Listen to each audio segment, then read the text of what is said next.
Paimon's fine. Oh, that's good. My arm got a little scratched up, but it's nothing serious. I'm okay, but I don't see the other two. I'm afraid the avalanche may have pushed them off the cliff. They fell down? They'll be okay though, right? I think they're both robust enough to survive the fall. But if the falling debris knocked them unconscious, and they're lying there in the freezing cold, we have to get down there and rescue them, immediately. Okay, let's move! Hang in there, guys.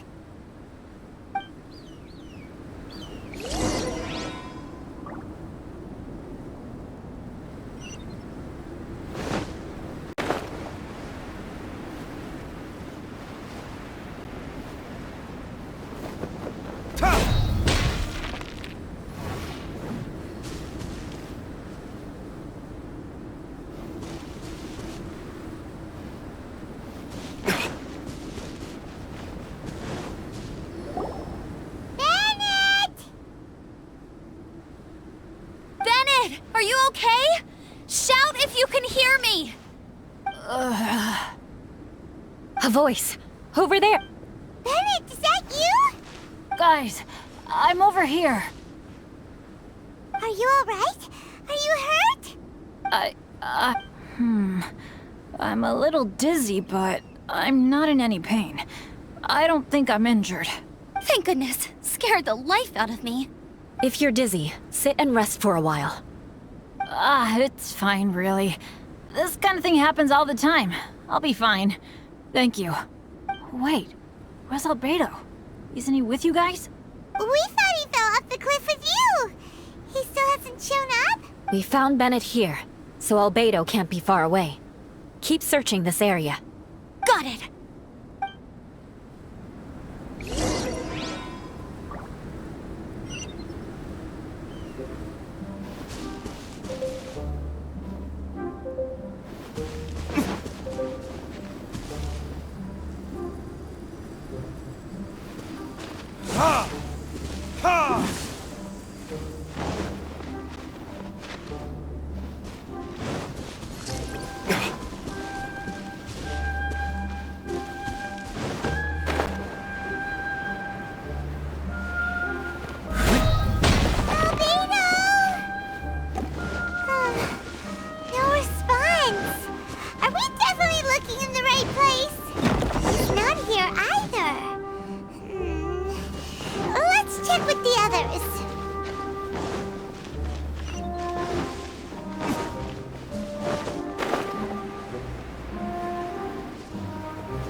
Well, any sign of him?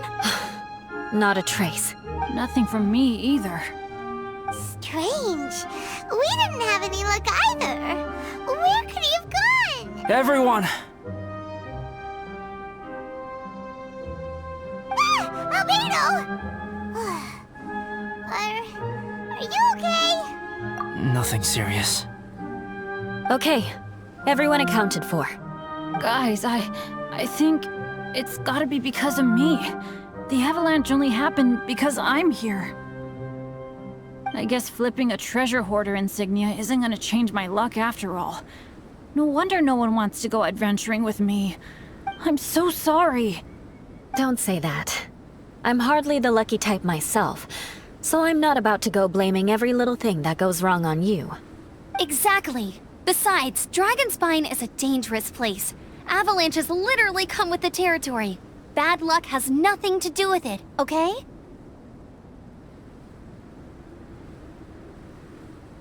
Traveler, what's wrong? Your face looks... Oh no, did you get hit on the head? Phew. Everyone, the incident is behind us now. We should keep moving. Why do I feel that Dragonspine has become more dangerous than it used to be? I hope it's just my imagination. Our top priority now is to get off the mountain and regroup with the adventurers. Whatever further dangers this mountain has to throw at us, we must face them together. Agreed. Guys, keep your eyes peeled and watch your step. Careful does it.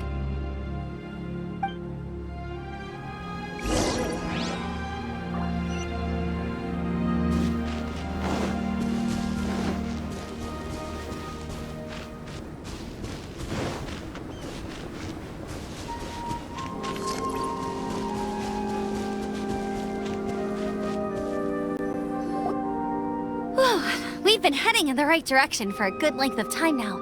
We must be getting close. I can feel it. Victory is in sight! Hooray! As soon as we get to base camp, Paimon wants a bowl of hot soup and some barbecued meat. I hope we can all get there safely. No more incidents, please.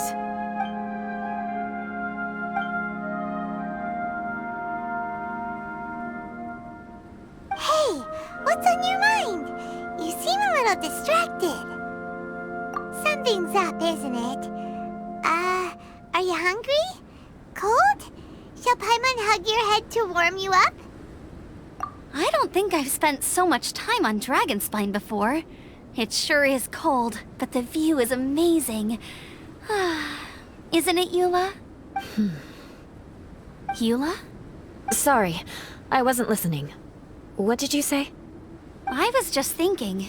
Whenever I've met up with you at Dragonspine in the past, we always stick to the same few spots. It's much more vast and beautiful here than I realized.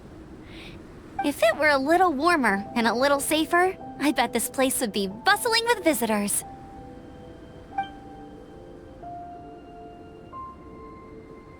I agree. People are put off by the cold and have an aversion to danger. They don't realize that there's much to explore beneath the icy exterior, if you were willing to spend the time and energy. Albedo, is this the way down? Yes.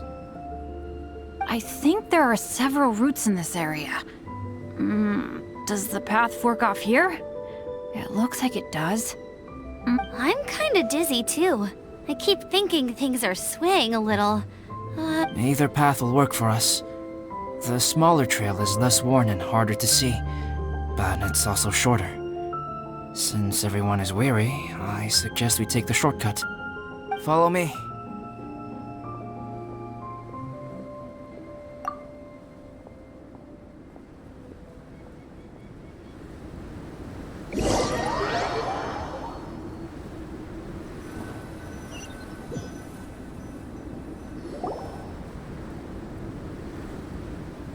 Wait.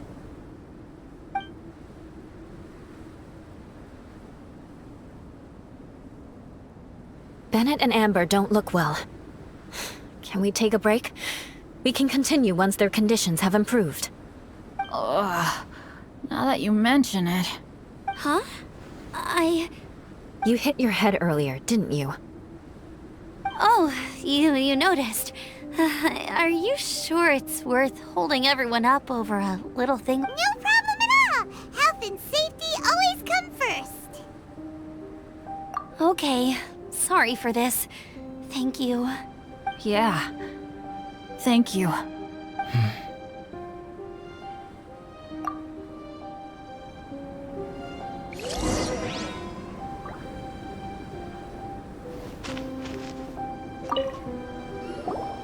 Drinking some water can help with the dizziness. Oh, and lying flat on your back helps too. Thank you, Bennett. Seems like you really know your stuff. Well, when life gives you lemons.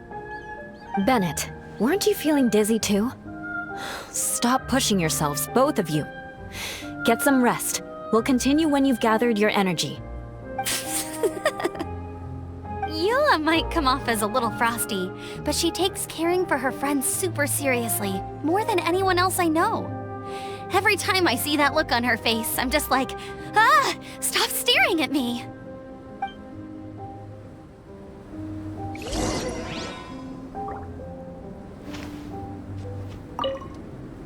Traveler, I know what that look means. What's on your mind? Maybe seasoned veterans have an instinct for it. I sense it too. Something seemed... It might be imprudent to speculate out loud. Traveler, You...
It's not over yet.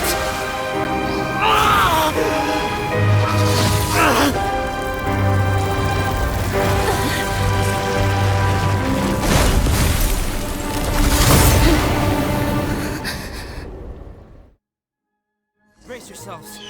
This'll be a challenge. Stay back! I'm going to cut this weed down to size!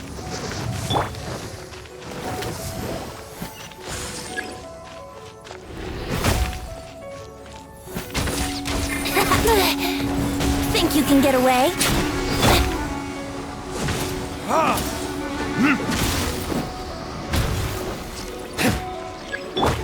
My apologies! Verdict is...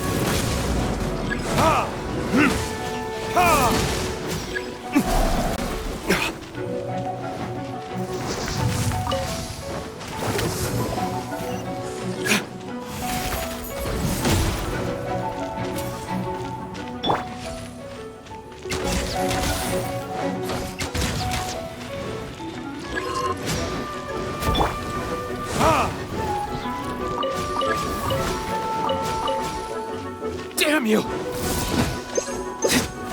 Unthinkable!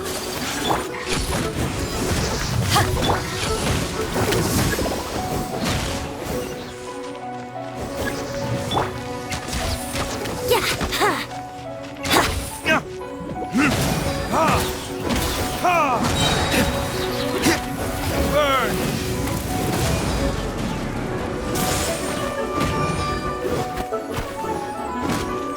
Kamisato art! Sometsu!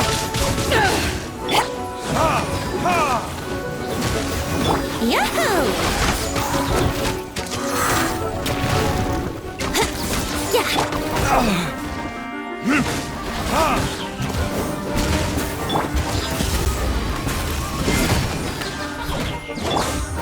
Verdict is...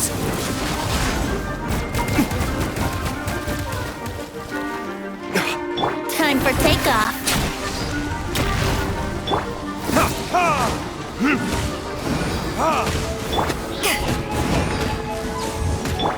Whirling snow!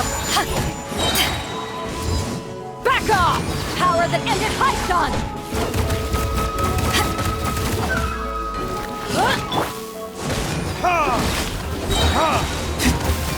Time for retribution!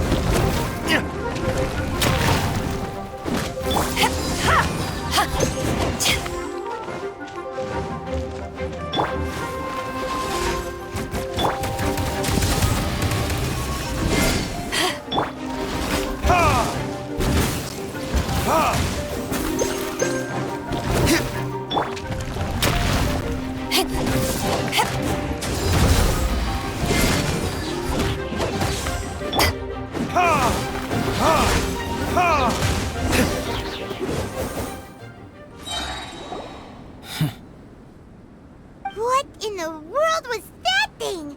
One moment it was human, the next it was a plant! Is everyone alright? We're fine. But can you please tell us what's going on? I don't understand. I take it this monster is whom I had the pleasure of meeting last time. Correct. As you might have guessed, this is a mutated whopper flower. But can whopper flowers turn into humans? Not typically. But conditions on Dragonspine are far... Perhaps the dragon's blood seeped into the land, then was passed to the monsters via the ley lines, accelerating their rate of mutation. How could that happen? This mountain is home to the remains of Durin, the venomous dragon. If there is anywhere in the world one might expect life to do unfathomable things, it would most likely be here. Durin was an artificially created life form. Its existence is nothing short of a miracle, and proof of countless possibilities. In other words, this mountain we stand on is a cradle of life's profoundest mysteries. A vast and terrifying hotbed of possibilities. The avalanche. It must have been the work of this imposter. Agreed. All the other troubles you faced on the way down could also have been its handiwork. My guess is that it was targeting everyone that I've had contact with. Right, I forgot all about that. It's not inconceivable. But what was its purpose? Was it just trying to get rid of us? I have a preliminary hypothesis on this. Whopper flowers are masters of mimicry, and those we encounter in the wild often appear in the vicinity of the plants they impersonate. In other words, the whopper flower likely has an instinct to replicate and replace. As a plant, it will disguise itself as another plant and infiltrate the group, hiding among them for cover.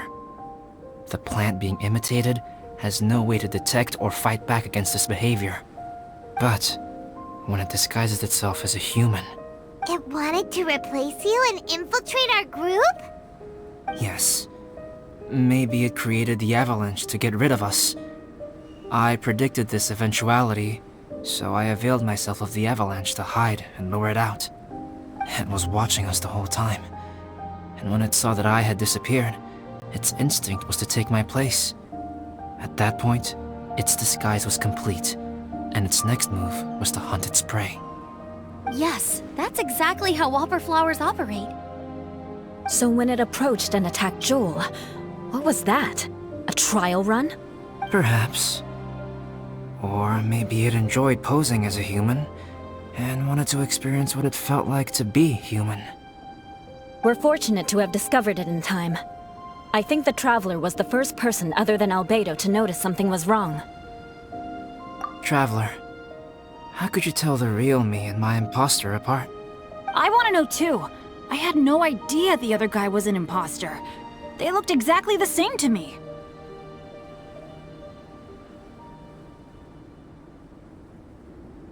I see. It goes to show how difficult it is to impersonate a human. This mutant whopper flower tried its best to replicate the original exactly, but still managed to miss some details. Unbelievable. To think that Dragonspine creates such terrifying possibilities.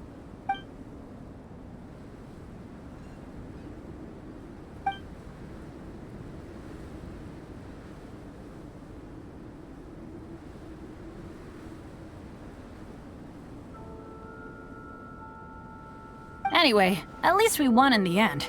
It looks like my... About that. If you're referring to having fallen down the mountain and avoided injury, well, that's because I was secretly protecting you. Huh? Well, that still counts as good luck to me. Yes, that's not an unreasonable way of looking at it. Okay. We've been delayed long enough. Yeah, let's go!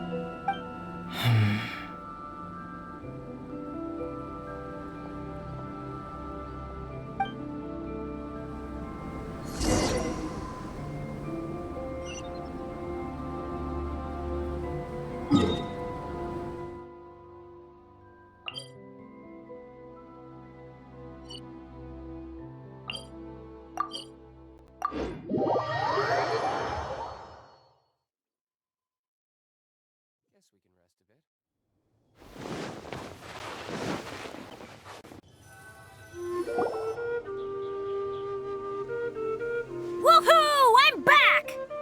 Cyrus doesn't seem to be here. He must have headed up the mountain. Let's wait for him here. Amber, are you feeling better? Yep, all good now. Nothing to worry about. I don't know what I'd do without you guys. If not for you, I'd probably still be locked up in that cage. I really want to thank you all properly, but I can't think how at the moment. Huh? You must be pretty used to being on the receiving end of people's kindness by now, though, surely. You probably need it often enough, given your... Come on, don't put it like that. Sure, plenty of people have shown me kindness before, but that doesn't mean I will ever take it for granted. No matter how many times people help me out in life, I will never forget any of them. Well, instead of repaying those who helped you, perhaps you could help others yourself. Everyone meets... Yep, you're right. That's what I've always tried to do, and will always continue to do. Right. And when Cyrus gets back, I'll find some way to help him out too. This has been quite an eventful day. Yeah, it has. It's really hit me how tired I am now that I've started to relax. I need to rest. Everyone, please excuse me for a while. Yeah, I need to get some water and maybe a piece of fruit. Once I'm rested up, I need to get back to being an instructor again. Well, it looks like the curse of the mountaineers who couldn't get off the mountain is finally broken. Feels like an action-packed chapter has come to a close.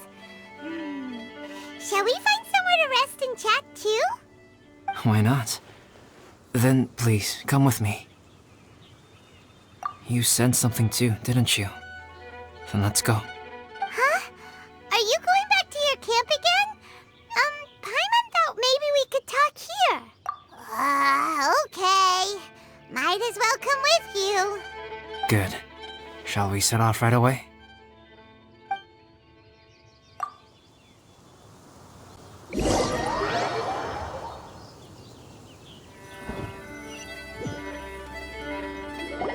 Sorry for bringing you back here once again. Some topics are best discussed in private. Is this about the imposter? That's right. I have to say, Traveler, I'm very surprised you noticed the difference between me and the imposter. Yes, this mark. Perhaps it's where it all began. Ooh, sounds like the beginning of a big... Well, I can't deny that what I'm about to say does sound like something from a children's storybook. So, what do you think this diamond-shaped mark means? A tattoo? A crest? Something else? No.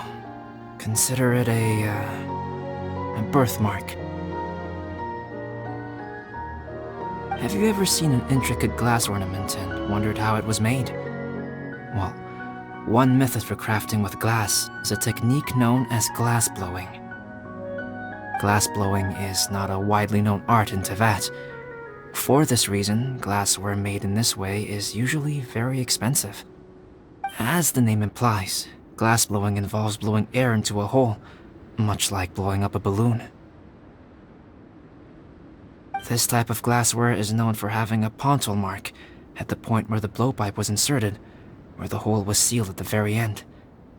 This mark is a sign that the item was crafted by a human hand. Sounds kind of amazing. It is a wondrous and beautiful art form. Alice says that these marks are seen as proof of the maker's fine handiwork, the only flaw in an otherwise perfect work of art. My mark is something similar to this. The difference between synthetic and natural life lies in the directional flow of the life force. The energy of a natural life form flows out from within. That's why flower buds bloom and curled leaves unfold. And it's the very reason we watch and wonder at blossoming flowers. Creating life artificially, on the other hand, involves, to a certain extent, the introduction of an external source of energy into the embryonic life form. When the hole where the life force was infused is sealed at the end, it leaves a mark not dissimilar to the pontal mark in blow. The alchemical substance drips and spreads out in all directions, resulting in this rather ingenious diamond shape. Wow, so that's where it came from. This mark is a sign of my artificial origins, and proof of my imperfection as a human. I presume that the impostor intentionally avoided replicating this mark, so as not to become less than perfect himself.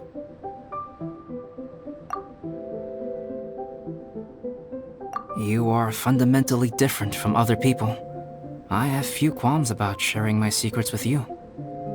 Just as Paimon said, it all sounds like a story. Even if you were to tell anyone else, they would regard it as nothing more than a tall tale. The transcendent and miraculous are not the only things to which human beings aspire. They pursue the everyday, the ordinary, to a far greater extent than I would have ever imagined. People like to believe that those who are thoroughly different from themselves could only ever exist in stories. It makes things much easier. Or, in other words, all of the unfathomable things we've seen recently would make good material for a novel. I have friends who write novels. If they wrote this story, it'd probably be even more complex. Making up stories is easy. Even Paimon can do that. Oh, I didn't know you had that kind of talent. Paimon's the best guide into that. Making up stories is a piece of cake. In that case, how about we have a storytelling contest? We can base our stories on the events of the last few days. Sounds great! But we still have to help out the Adventurers Guild. I understand. Creativity is something that cannot be rushed. Take your time, and come back when you have found some inspiration. We'll see whose story is more compelling. Deal! Okay, we'll regroup with the Adventurers Guild for now. Sure.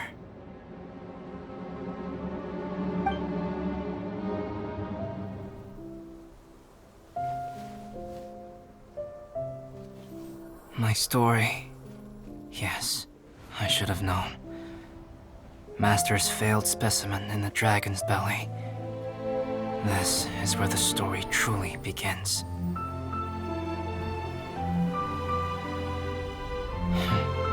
If we switched places, if you were the survivor, then as the abandoned experiment, the failure of the primordial human project, I'd want to replace you too. I would replicate your appearance, study your alchemy, and create miraculous life forms to divert your attention. I would wait for the right moment, then dispose of you in the Traveler, the sole person to have known your secret. And then, I could finally experience the joy of being brought into the world.